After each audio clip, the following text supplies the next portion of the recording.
আজকে বানাবো পাস্তা। দেখুন কম সময়তে কীরকম করে পাস্তা বানানো যায়। তেলটা কড়াইতে দিয়ে দিলাম।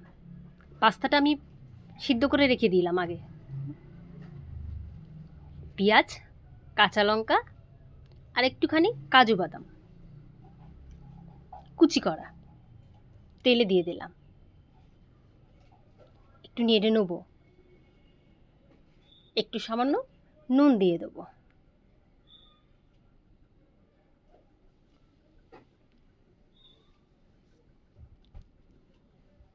পাস্তাটা রাখা আছে, ডিমটা দিয়ে দেবো আগে।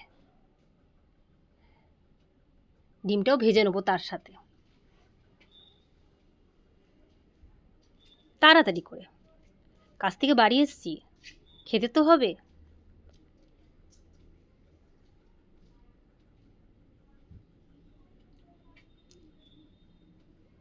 তারপরে পাস্তাটা দিয়ে দিলাম। পাস্তাটা দিয়ে একটু সুন্দর করে নেড়ে নিলাম।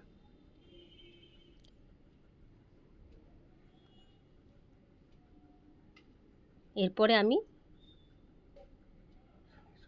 চিলি সস দিয়ে দিলাম, একটু সয়া সস দিয়ে দিলাম, টমেটো সসও দিয়ে দিলাম।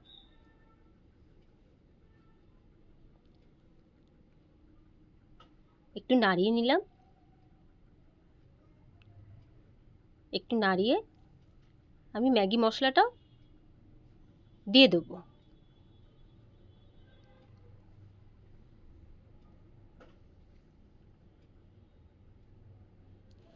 কম সময়তে হয়ে গেল একটা পাস্তা, হালকা টিফিনের জন্যে। গ্যাসটা বন্ধ করে দিলাম।